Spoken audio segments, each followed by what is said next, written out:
présentation du baromètre La place des femmes dans les métiers de la cybersécurité en France. On revient sur notre sujet directement lié à la cybersécurité, avec l'intervention tout d'abord de Delphine Sbero. Donc, vous êtes Managing Director chez Deloitte.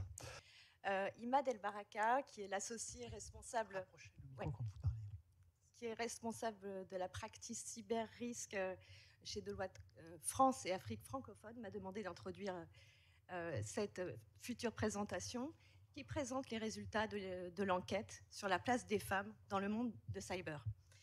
Un petit mot d'abord sur Deloitte. Deloitte, c'est un des partenaires historiques de l'association CEF6.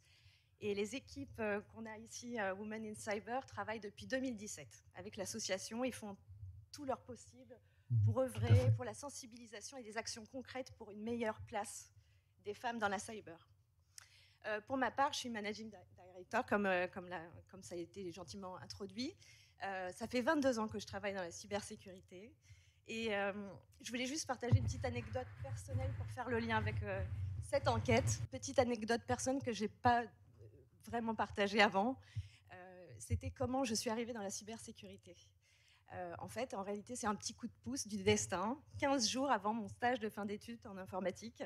Et mon responsable de DESS à l'époque me convoque et me dit « Est-ce que ça te dirait de travailler dans la cybersécurité ?» Et j'ai dit « Ok ». Je ne savais strictement rien de ce domaine, j'ai juste dit « Ok ». Et donc, le résultat, la place aujourd'hui que je tiens, et ce travail de 22 ans sur différents sujets de la cybersécurité passionnante, c'est le résultat d'une combinaison de une recommandation, une décision et surtout une opportunité. Est-ce que, à l'époque, j'aurais souhaité travailler dans la sécurité des systèmes d'information avant? Sinon, est-ce que j'y aurais pensé et est-ce que je l'aurais souhaité? Je ne parierai pas là-dessus. Voilà. Et donc, merci d'accueillir Inès Sully et Anta Kader Confrou qui vont présenter les chiffres sur la place des femmes dans le cyber. Merci à vous. Merci. Bonjour à tous. Donc Inès Sully, directrice cyber chez Deloitte France. Bonjour à tous, je suis Anta Kader Confrou, consultante senior dans les équipes cyber-risque de Deloitte.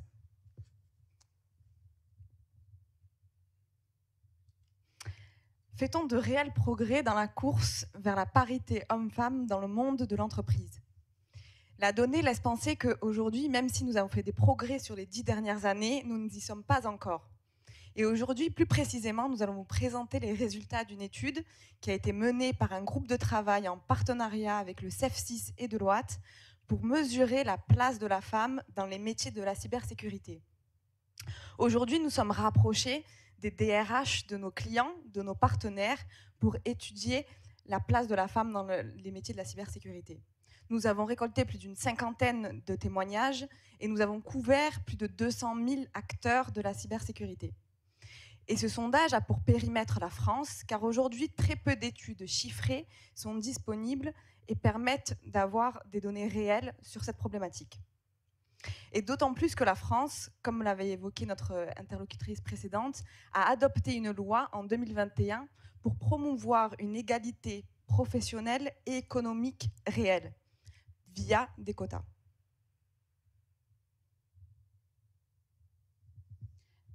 Alors, quand on parle de chiffres, et notamment des femmes dans la cybersécurité, il est nécessaire d'abord de remettre en place le contexte. Donc, globalement, en France, actuellement, on a à peu près 20 à 40% de femmes dans les entreprises, donc globalement. Et on remarque une légère évolution. En 2015, il y avait une étude qui avait été faite qui identifiait à peu près 27% de femmes dans les entreprises. Donc, il y a de l'évolution, mais elle reste toujours limitée. Sachant en plus qu'actuellement, on a 68% des femmes qui ont l'âge de travailler qui travaillent, contre 75% entre les hommes. Donc, il y a des femmes sur le marché, mais il y en a peu dans les entreprises et encore moins en cybersécurité. Aujourd'hui, avec l'étude qu'on avait réalisée, on constate qu'il y a moins de 10% de femmes en cybersécurité dans les entreprises. Donc, sur les 225 000 personnes qu'on a identifiées en cybersécurité, il y en a à peu près 20 000 uniquement en femmes. Donc, il y a encore beaucoup de travail à faire à ce niveau-là. Et quels sont les postes qui sont occupés par les femmes sur ce nombre-là? Aujourd'hui, une majorité des femmes occupent des postes de gouvernance, de management, de pilotage de projet, de protection de la donnée, de juridique notamment. Et vous voyez sur ce graphe, il y a un absent, le poste de CISO, le plus haut poste à responsabilité au sein de la fonction cybersécurité, RSSI en français, donc le responsable de sécurité des systèmes de l'information. Aujourd'hui, seulement 7% de femmes occupent ce poste en France. Et je vais me permettre d'élargir ce baromètre, pas seulement sur le territoire français, mais à l'échelle mondiale. Un rapport de Deloitte a été publié récemment et qui permet de déterminer le nombre de personnes, de femmes siégeant au board et au comité exécutif de grandes entreprises. Seuls 20% des sièges au sein des boards et des comités exécutifs sont occupés par des femmes aujourd'hui. Pourquoi parler des hauts postes à responsabilité? C'est en fait à cet endroit-là et c'est à ce niveau-là que des changements durables peuvent être instillés au sein des organisations, être d'avoir des changements durables et efficaces. Aujourd'hui, 20% des femmes au comité exécutif, c'est finalement que 2,8% de plus par rapport à l'étude précédemment sortie. Ce qui veut dire qu'à ce rythme-là, on doit attendre plus de 20 ans pour permettre d'accéder à une parité totale entre les hommes et les femmes au sein des entreprises. 20 ans. Finalement, par contre, cependant, pour une lueur d'espoir quand même, c'est mieux que le chiffre qui a été donné il y a une dizaine d'années. Donc l'échéance qui est donnée par ces rapports, c'est 2052. Donc 2052 pour atteindre une parité au niveau global de la part des femmes et des hommes au sein d'une entreprise.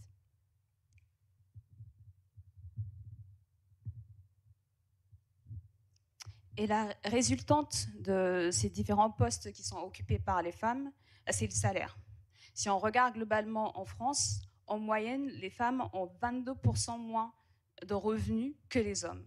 Et d'où vient cette différence? En partie du moins, c'est lié aux postes qu'elles occupent, aux emplois qu'elles occupent et dans les secteurs dans lesquels elles travaillent. Si on regarde la cybersécurité, on constate qu'en moyenne, à poste égal et à responsabilité égale, les femmes ont 6,7% pour être exact, de revenus en moins.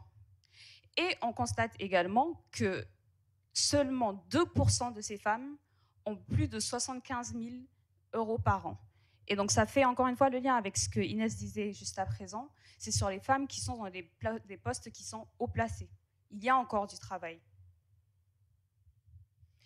Et je me permets aussi de commenter un témoignage qu'on a vu dans la planche précédente sur le témoignage qui a été donné par la présidente du CEF6 notamment.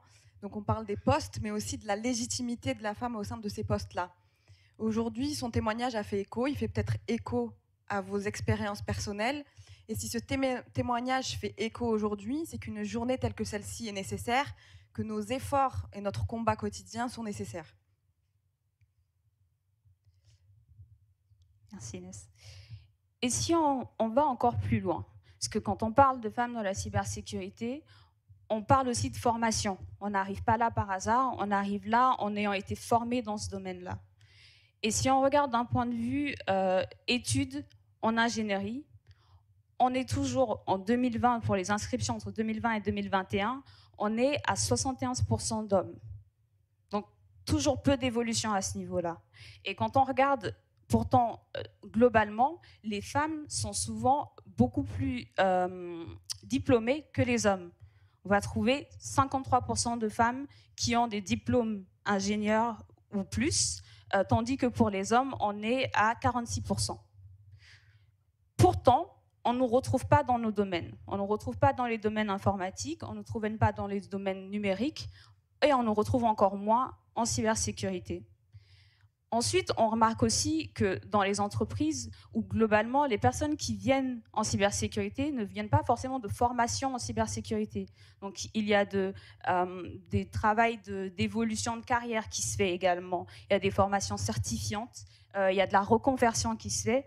Mais encore une fois, on remarque que les femmes sont très peu représentées à ce niveau-là. Et pour aller encore plus loin, il faut aller jusqu'au début. Vous parliez tout à l'heure, Madame Chiara, des jeunes femmes entre 12 et 15 ans. au moment où on décide de notre orientation au final. Et donc, il faut que dès ce moment-là, on ait des modèles et qu'on sache vers où on veut aller. Nous, chez Deloitte, on a plusieurs initiatives qui nous permettent d'aller à la rencontre, que ce soit des jeunes, à travers la fondation de Deloitte, dans les lycées où on intervient. On a des partenariats avec les écoles et on a également des projets qui sont liés par l'initiative Women in Cyber, dans des projets de développement, par exemple, avec lesquels on travaille avec des étudiants dans les écoles. Pardon. Donc, il y a du travail, il faut qu'on continue. C'est le rôle des entreprises et je vais laisser Inès vous présenter quelques solutions. Exactement.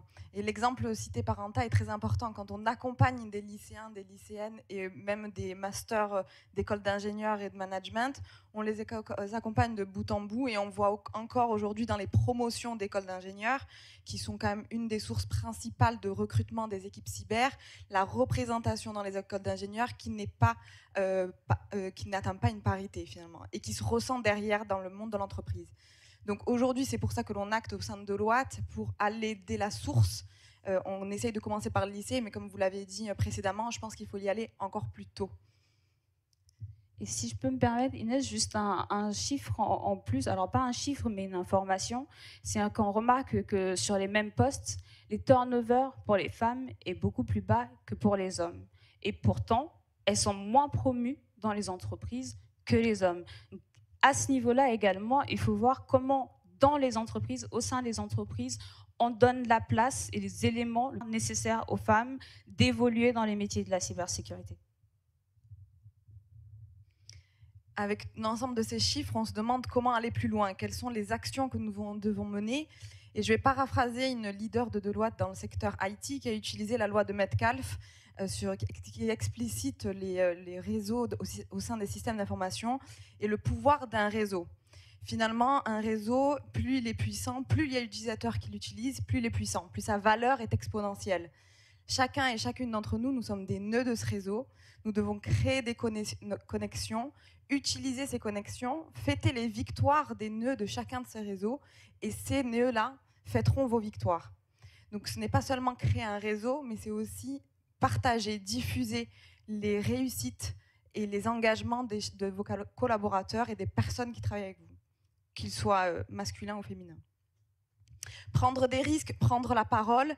Aujourd'hui, l'objectif, un des conseils que, si je peux me permettre aussi d'établir ici, c'est notamment d'être présent et de faire de la place aux femmes qui sont au sein de vos équipes. Comme vous l'aviez dit tout à l'heure, et Delphine l'a mentionné tout à l'heure, les opportunités qui sont données par des maîtres de stage, par vos cadres dirigeants, ce sont ces opportunités-là qui vous permettent de prendre la parole quand il le faut. Faire partie d'une minorité peut être parfois injuste, peut être difficile, demande beaucoup de résilience, de courage, mais c'est dans cette différence que l'on doit trouver notre ingéniosité, notre créativité et notre unicité. Aujourd'hui, pour conclure, dans cet auditoire-là, je pense qu'il y a un peu moins de 10%, de 20% peut-être d'hommes, et si la moitié de la population mondiale ne réussit pas, personne ne réussit vraiment. Donc c'est la part de responsabilité des hommes et des femmes dans la lutte pour la parité dans le monde de l'entreprise.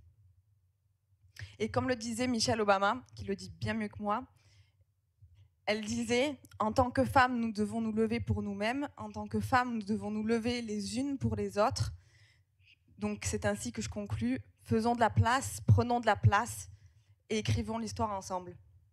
Merci.